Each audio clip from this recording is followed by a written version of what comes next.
Hello, friends. I'm Leigh Brown. This is Crazy Shit in Real Estate. Today, we're talking about dirt, by which I mean land.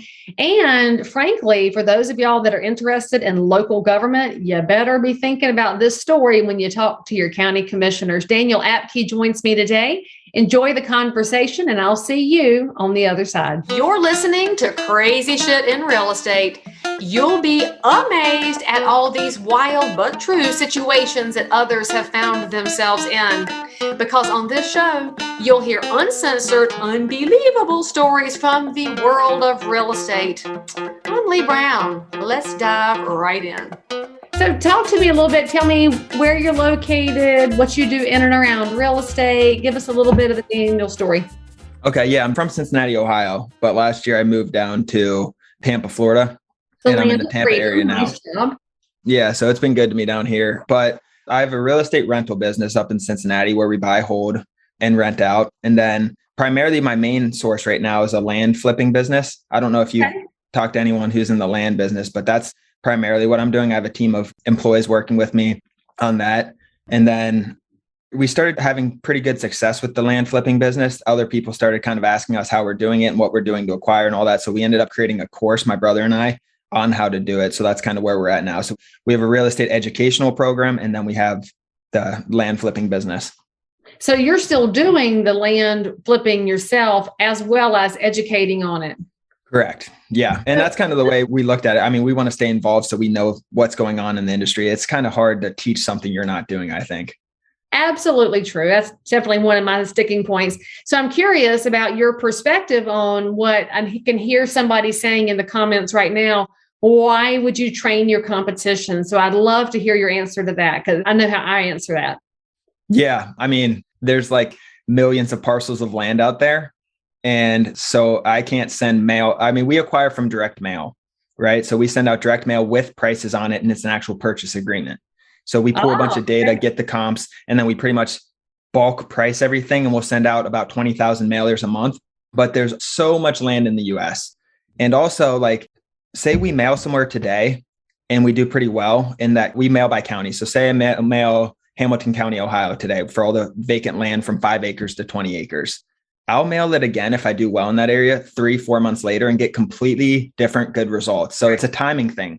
I mean, you can hit these places. There's just too much room it's just such low competition right now. I mean, there's so much room for growth, I think. So, I mean, competition is not a bad thing for us.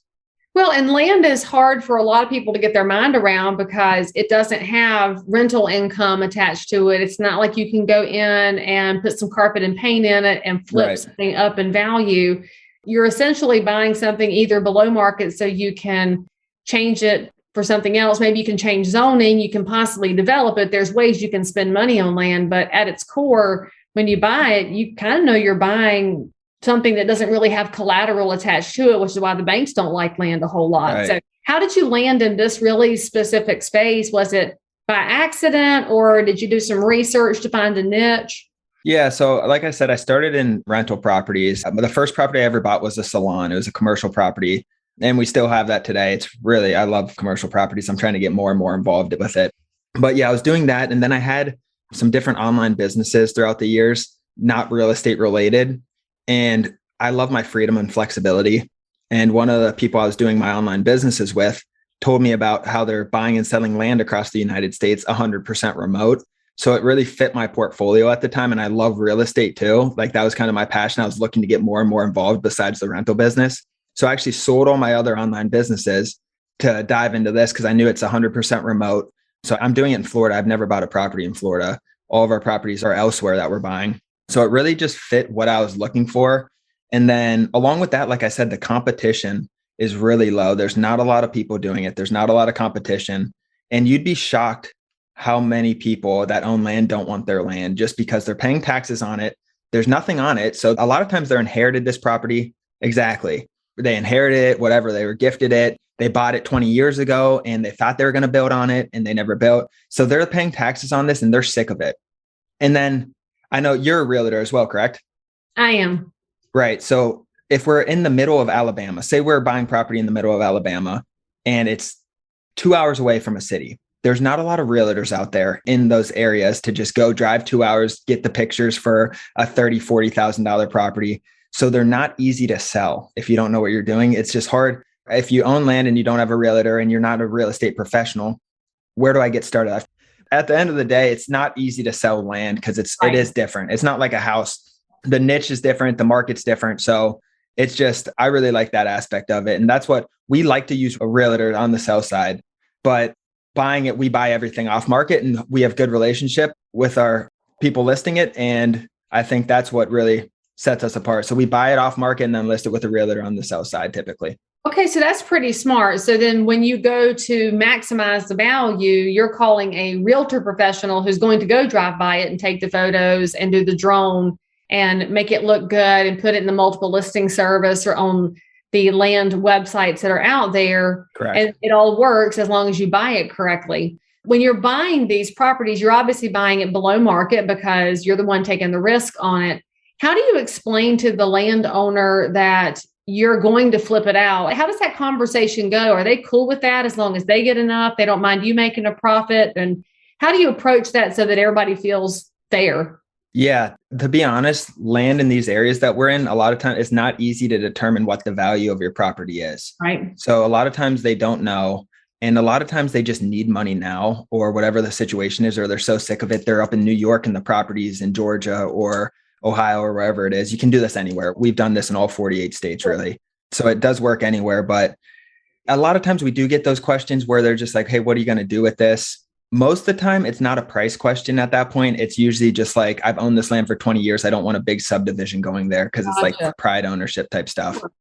That makes sense. And if it's family land or near family land or adjacent to somebody you love, they feel like they have an obligation to the neighbor as well. So that's a good point. And I do find it to be interesting, this idea that people just want to cut loose of it, because I've run into those folks as well. And there's not as much emotional attachment to a parcel of land as there is to a standing house where you do spend all your time in it.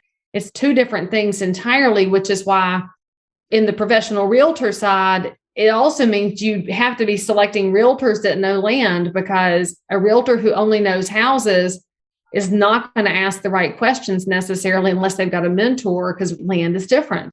So how do you go about selecting the professionals in these markets? Because obviously there's more realtors now than we've ever had in the history of humanity, plus the licensees. What are the questions you ask before you pick somebody? Yeah, that's actually one of our bottlenecks, is coming up with a good realtor. Like you said, most of them have their niches with residential houses or commercial properties. There's not a lot of land realtors out there. So what we do, land.com is a big network for us. It's Land and Farm, Land Watch, Lands of America. That's all under the same network. I'll typically start there. I'll just type in the county we're in. So say we're in Hamilton County, Ohio. I type that in on landwatch.com and I'll see people the first thing I look for is professional looking listings, right? Because there's a lot of people who just throw up one picture of a piece of land or a Google Earth image. And that's like my pet peeve. I like my listings looking good. So that's number one, what I'll look for. Number two, I'll look at the listings they have, make sure they have some in the area so they know the market well. Because a lot of these land realtors, they'll be like, cover a full state or half a state. And I'm like, can you really make it 4 hours away and give the time that this needs when you're 4 hours away? So I look for location. Hey, y'all, just going to take a quick break from this conversation to let you know about the sponsor of today's episode. That sponsor is, well, frankly, it's me. It's Leigh Brown University. It's no secret that real estate is crazy competitive, getting more so every day. And that's why I created Leigh Brown University. Each of you has different goals. There's something in my course that's going to help you break through. So enroll in Leigh Brown University today. You go to www.leighbrownu.com and I'll see you there. Now, back to this amazing content. No, the local municipal overlays. I think that's something that a local person is going to have a handle on. If you're 4 hours away, you don't know what's happening in this county where we have right now, the county I live in has maxed out water and sewer capacity. Right. So if somebody wants to develop a parcel of land, that's pretty important to know. But if the realtor is 5 hours away, they don't have that on the ground knowledge necessarily. Now they might, there's a few that are very aggressive on their research. You and I both know they're a rare breed of realtor that does that kind of research. So I love that you're checking what's on their websites. Hello, friends. Are y'all paying attention to this? I mean, I totally get you on that. It drives me crazy when I see a GIS map from the county and that's the listing photo. Oh my gosh. Yeah, you're pushing my buttons right now. We've had to get out of contracts because of that before. It's like, I could go on a flat fee MLS if I wanted to list it like that and put the picture up. So a lot of these guys that are really experienced too, the land guys, they'll have great buyers list, just like all realtors. I mean, they've really good buyers list. That's like the biggest thing, because then they just send out an email with it. We've sold a lot of properties before they even hit the MLS just from that buyers list. But like I said, the main things, their marketing looks good, their location's there, and they have listings similar to my property. So like kind listings. I love it. All right. So tell us, obviously, this is the crazy shit in real estate. We're always looking for those kinds of stories that make people stop in their tracks. Land is not usually going to be the most shocking because you probably don't have a lot of porn video shoots and dead people in open houses. And by the way, friends, those are previous episodes. You can click over here to listen to them for real. So on land, what do you have for me? How are we going to get people to get fascinated about land? So I'm trying to think here of some different example story. The one story that speaks out to me that I remember was, and this isn't exciting compared to all the different houses stories you have. This is land with nothing on them. But one of the stories, we bought a piece of property. This is more of a fail story, I think. We bought a piece of property. We thought we had a killer deal. And this specific county was hiding information from us because they did some illegal stuff. They actually opened a landfill illegally and never closed the landfill. They never opened it. So they just like closed this landfill that was never legally opened. And we bought this property. We thought we were getting such a steal on it. It was my brother and I buying it. And I think I negotiated down because I knew one of the parcels may have been a landfill. But then once we buy the property, we find out by contacting at the federal level, we had to call the federal level and work our way up. It took us months and months to figure it out. But this property was a landfill. And the county was completely hiding it because what they did was completely illegal. They weren't allowed to have this landfill.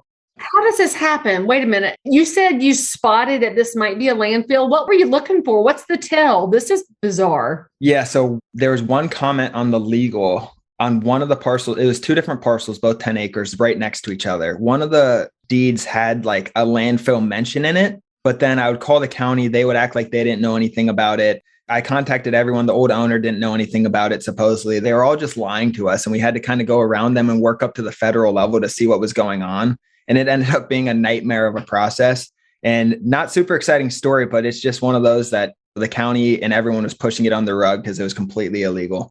So who do you call at the federal level about landfills? What department is that? Is that natural resources? Is that environmental? Environmental. Yeah. The EPA.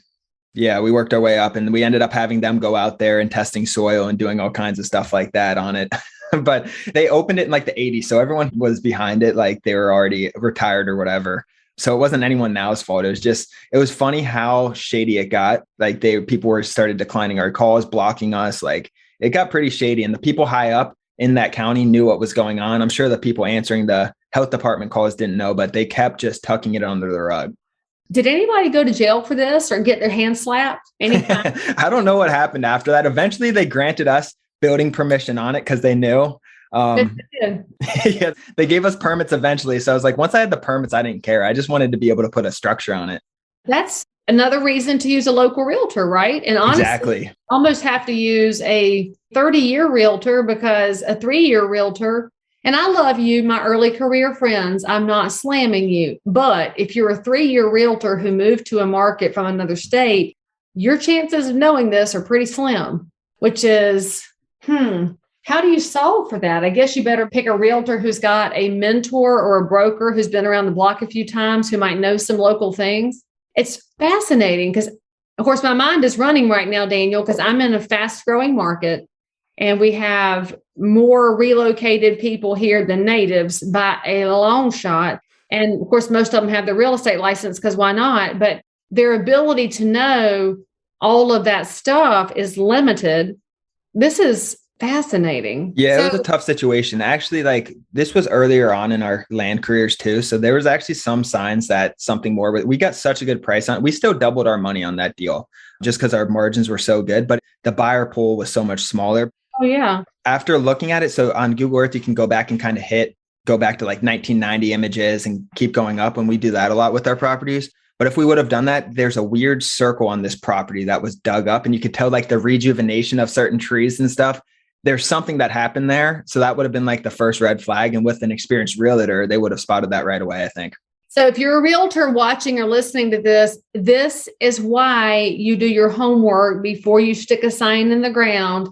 And it's why you do the homework for your buyers before they write offers, because in this case, Daniel, you're the seller.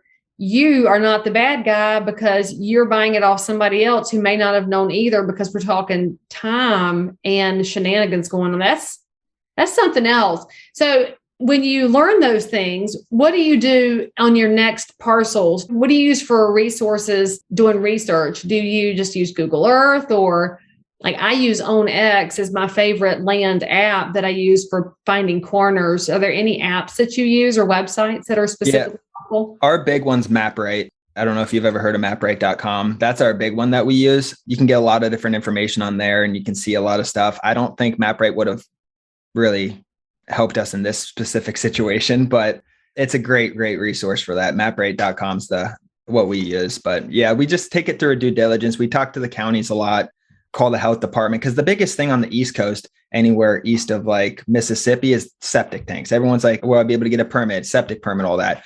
So we talk to the health department a lot, get plot maps a lot, just a lot of back and forth with government departments.